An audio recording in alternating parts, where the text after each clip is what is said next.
नमस्कार, संगीत शब्दकोश चैनल में आपका स्वागत है। आइए देखते हैं ध्रुपद का संक्षिप्त इतिहास, उसका परिचय और उसकी बानियां। इसका देखते हैं पहले ऐतिहासिक परिचय।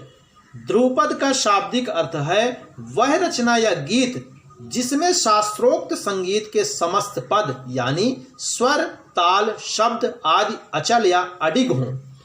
ध्रुपद वर्तमान संगीत की सर्वाधिक शुद्ध स्वर, शब्द और लय ताल से युक्त गायन शैली है।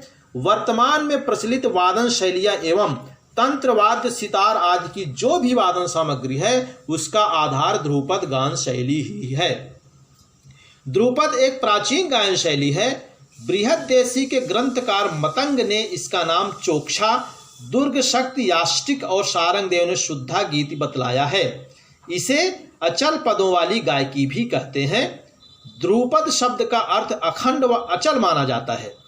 इसका प्रचार कविवर जयदेव, नायक गोपाल, स्वामी हरिदास, तानसेन, पंडित बैजनाथ यानी बैजू बावरा आदि महान कलाकारों के द्वारा हुआ। ग्वालियर नरेश राजा मान सिंह तोमर ने इस कला की विपत्ति काल में रक्षा की और इसे विकसित रूप प्रदान किया। ध्रुपद एक गान शैली भी है और सूरदास, नंददास, हरिदास इत्यादि कवि संगीतज्ञों द्वारा रचित एक विशेष पद यानी काव्य का नाम भी विष्णुपद या ध्रुपद है। और इन पदों यानी काव्य को ध्रुपद गान शैली में निबद्ध करके गाया जाता है। अतः ध्रुपद एक विशेष प्रकार की गान शैली भी है और गीत शैली यानी काव्य शैली भी है। अनेक विद्वानों के मतानुसार ध्रुपद शैली का आविष्कार 15वीं शताब्दी में ग्वालियर के राजा मान सिंह तोमर ने किया है। लेकिन यहाँ यह कहा जाना चाहिए कि ध्रुपद प्राचीन प्रबंधों का ही संशोधित स्वरूप था। राजा मान सिंह तोमर ने पूर्व चली आ रही प्रबंध शैली के ही आधार पर जो रचनाएं की उन्हें स्तुत या ध्रुपद कहा। मान सिंह तोमर के समय यानी 15वीं शताब्दी से ध्रुपद का विकास शुरू हुआ। फिर अकबर काल और उससे आगे ध्रुपद का उत्तरोत्तर विकास होता चला गया। सांस्कृतिक दृष्टि से भी ध्रुपद का बहुत महत्व है। ध्रुपदों का वर्ण विषय अधिकतर नवाबों और राजाओं की प्रशंसा तथा ईश्वर की भक्तिपूर्ण स्तुतियां हैं। इसके अतिरिक्त अनेक धार्मिक, सामाजिक रीति रिवाजों, वेदांतों के सिद्धांतों तथा भक्ति मार्ग के पंथों और विभिन्न पर्वों का विस्तृत रूप प्राप्त होता है। हजारों वर्षों की सांस्कृतिक परंपरा की धरोहर इसमें संरक्षित है। मंदिरों तथा देवालयों में कीर्तनकार जो पद गाते थे वे विष्णुपद थे, जिनका स्वरूप ध्रुपद की भांति था। यही विष्णुपद दरबार में जाकर ध्रुपद के नाम से प्रचलित हुए। भारतीय संगीत की आध्यात्मिक आत्मा के दर्शन ध्रुपद गीतों में होते हैं। रागों को देवता के रूप में मानते हुए उनकी अवतारणा के लिए ईश्वर के नाम के अक्षरों को लेकर आलाप करना ध्रुपद की पहचान है। इसीलिए इसमें नोम तोम आदि का आलाप तथा भक्ति परक रचनाओं का प्रयोग किया जाता है।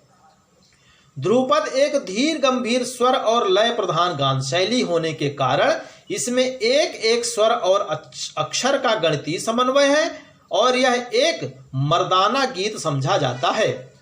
ध्रुपद स्थायी, अंतरा, संचारी और आभोग इन 4 चरणों में गाया जाता है। इसके स्वरूप के अनुसार इसमें तीव्रा, शूल ताल, चार ताल, ब्रह्म ताल, लक्ष्मी ताल जैसी गंभीर तालों की संगत मृदंग यानी पखावट से की जाती है। ध्रुपद शैली में भाव पक्ष, कला पक्ष और रंजन पक्ष तीनों का समन्वय रहता है। लयकारी के विभिन्न रूपों एवं स्वरों के बोल बांट द्वारा कला पक्ष की वृद्धि होती है। राग के शुद्ध स्वरूप, वादी, संवादी, अल्पत्व, बहुत्व और न्यास आदि के प्रयोग से राग का भाव पक्ष प्रबल होता है और चारों चरणों में ध्रुपद गायन राग के समस्त शास्त्रोक्त तत्वों को सिलसिलेवार प्रकट करने में सक्षम है। ध्रुपद गाने वालों को कलावंत कहा जाता था। आइए देखते हैं ध्रुपद की बानियां। ध्रुपद गायन की अलग अलग शैलियां या रीति हैं। इसे बानी कहते हैं। ये बानियां 4 प्रकार की थीं: गोवरहार बानी, खंडार बानी, डागुर बानी और नवहार बानी। इनके स्वरूप क्या थे इस पर विद्वानों में मतभेद है। मुहम्मद करम इमाम ने अपने ग्रंथ मदनूल मूसीकी में ध्रुपद की बानियों की चर्चा की है। बानियों का संबंध जाति विशेष या प्रदेश से बताया है। उनके अनुसार अकबर के दरबार में संगीत के अनेक गुणियों में 4 सर्वोत्तम गुणी थे। इन चारों कलाकारों के अनुसार ध्रुपद की 4 बानियां बनी। ये 4 कलाकार क्रमशः तानसेन, ब्रजचंद, समोखन सिंह और श्रीचंद थे। ये चारों बानी इन्हीं कलाकारों से संबंधित थीं, ऐसा मत एक प्राप्त होता है जो मदनूल मूसीकी नामक ग्रंथ में मोहम्मद करम इमाम ने लिखा है। देखते हैं गोवरहारी बानी। इसको शुद्ध बानी भी कहा जाता है। इस बानी को गौड़ी बानी भी कहा जाता है। यह बानी तानसेन से संबंधित थी। तानसेन गौड़ ब्राह्मण थे, अतएव यह बानी गौड़ी कहलाई। आचार्य बृहस्पति ने गोवरहारी बानी का संबंध ग्वालियर से लगाया है। उनके अनुसार ग्वालियरी भाषा का अपभ्रंश रूप गौरारी या ग्वारेरी है। इस बानी को राजा की उपाधि दी गई है। दूसरा खंडार या खंडहार या खंडारी बानी। इस बानी का संबंध राजा समोखन सिंह से माना जाता है। राजा समोखन सिंह अकबर के दरबार में एक उत्कृष्ट वीणा वादक थे। चूंकि इनका निवास स्थान खंडार था, अतः इस बानी का नाम खंडार पड़ा। इस बानी को सेनापति की उपाधि दी जाती है। डागुर बानी। इस बानी का संबंध ब्रजचंद से माना जाता है। मोहम्मद करम इमाम ने दिल्ली के निकट डांगर नामक स्थान की चर्चा की है।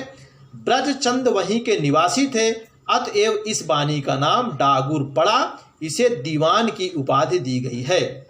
नौहार बानी। श्रीचंद राजपूत से इसका संबंध बतलाया जाता है। ये नौहार नामक स्थान के निवासी थे, इसलिए उनके द्वारा विकसित बानी का नाम नौहार बानी पड़ा। इस बानी को राज्य की सेवक की उपाधि दी गई है।